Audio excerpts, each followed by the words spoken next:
പഴുതടച്ചുള്ള അന്വേഷണവും ശാസ്ത്രീയമായ തെളിവുകളും പ്രോസിക്യൂഷന്റെ ശക്തമായ വാദവുമാണ് ഗ്രീഷ്മ എന്ന കൊടും കുറ്റവാളിയെ കുടുക്കിയത്.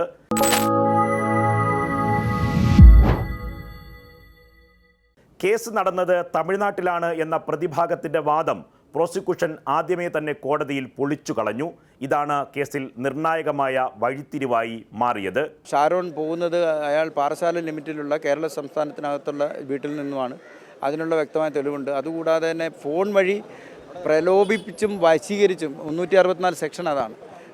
അതിലൂടെയാണ് പിന്നെ മടിച്ചു നിന്ന ഷാരോണിനെ നിർബന്ധപൂർവ്വം വിളിച്ചു വരുത്തുകയാണ് ചെയ്തത്. വിളിച്ചു വരുത്തിയിട്ട് ആണ് ഈ കുറ്റകൃത്യം ചെയ്തത്. അതുകൊണ്ട് തന്നെ കുറ്റം തുടങ്ങുന്നതും ആരംഭിക്കുന്നതും മറ്റും സ്റ്റേറ്റിലാണ്, കേരളത്തിലാണ് എന്നുള്ള വാദം നമ്മൾ പ്രോസിക്യൂഷൻ ഭാഗം ഉയർത്തി. തട്ടിക്കൊണ്ടുപോകൽ എന്ന് പറയുന്നത് വശീകരിച്ച് വീട്ടിലെത്തിച്ച് വിഷം കൊടുക്കുന്നതിന് വേണ്ടി വളരെയധികം ഒരു മുൻകൂട്ടി ഒരു പ്ലാനിങ് നടത്തിയിട്ട് ആസൂത്രണം ചെയ്ത കേസാണെന്നുള്ളത് അന്വേഷണത്തിൽ വീണ്ടും വീണ്ടും തെളിഞ്ഞു വന്നപ്പോൾ കൂടുതൽ അന്വേഷിച്ചപ്പോഴാണ് ഈ 13/10/2022 രാത്രി ഏകദേശം 1.5 മണിക്കൂറിൽ കൂടുതലുള്ള ഇവരുടെ സംഭാഷണത്തിൽ അവിടെ വരുത്തുന്നതിലേക്ക് വേണ്ടിയിട്ടായിരുന്നു. കൂടാതെ മെസ്സേജുകളും ശരിക്ക് അയച്ചതെല്ലാം തന്നെ തെളിവായിട്ട് ശ്രീമതി ദീപയുടെ ഒരു മേൽനോട്ടത്തിൽ നമുക്ക് ഫോറൻസിക് സയൻസ് ലബോറട്ടറിയിൽ നിന്ന് ഇതിനകത്ത് എടുക്കാൻ കഴിഞ്ഞു. ഗ്രീഷ്മ തൻ്റെ കാമുകനെ വിളിച്ചു വരുത്തി നൽകിയ വിഷത്തിൻ്റെ തെളിവുകൾ ശാസ്ത്രീയമായി തന്നെ പ്രോസിക്യൂഷൻ കോടതിയിൽ നിരത്തി.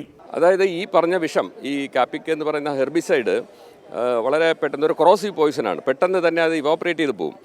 അപ്പോൾ ഇതിൽ സാഹചര്യ തെളിവുകൾ മാത്രമല്ല, വിദഗ്ധമായിട്ടുള്ള എവിഡൻസും ഡോക്ടർമാരുടെ തെളിവും വന്നിരിക്കുന്നത് എന്താണെന്ന് വെച്ച് കഴിഞ്ഞാൽ 24 മണിക്കൂറിനുള്ളിൽ ഇത് അബ്സോർബ് ചെയ്ത് കഴിഞ്ഞാൽ അബ്സോർബ് ചെയ്ത് ബോഡിക്കുള്ളിൽ സെല്ലിനകത്ത് മാത്രം നിൽക്കുന്നത് ഒഴിച്ചാൽ ബാക്കി മുഴുവൻ എക്സ്ക്രീറ്റ് ചെയ്ത് പോകും 24 അവേഴ്സിനകത്ത്.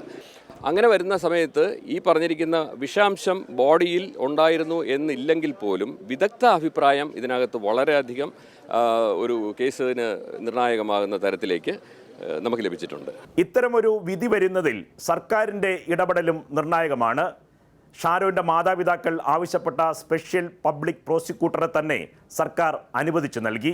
നമ്മളെ ഗവൺമെൻറ്റിൻ്റെ ഭാഗത്തു നിന്നാലും നല്ല രീതിക്ക് നമുക്ക് അനുകൂലമായ ഞങ്ങൾ ഒരു പബ്ലിക് പ്രോസിക്യൂട്ടർ പേര് പറഞ്ഞപ്പോൾ അതിങ്ങനെ പേര് കൊടുത്തപ്പോൾ കൊള്ളാം എന്ന് പറഞ്ഞ് ഗവൺമെൻറ് ഞങ്ങൾക്ക് നല്ല രീതിയിൽ സപ്പോർട്ട് ചെയ്തിട്ടുണ്ട്. ഗവൺമെൻറ്റിൻ്റെ ഭാഗത്തു നിന്നും വീഴ്ച ഇല്ലാത്ത രീതിയിൽ ഞങ്ങൾക്ക് ഈ കേസിൽ ഒരു വീഴ്ചയും സംഭവിച്ചില്ല. മുഴുവൻ പേരെയും തെറ്റിദ്ധരിപ്പിച്ചും തെളിവുകൾ ഓരോന്നോരോന്നായി നശിപ്പിച്ചും രക്ഷപ്പെടാനുള്ള ഗ്രീഷ്മയുടെ നീക്കത്തെയാണ് കേരള പോലീസിന്റെ ശക്തമായ അന്വേഷണത്തിന് മുന്നിൽ പൊളിച്ചു കളഞ്ഞത്.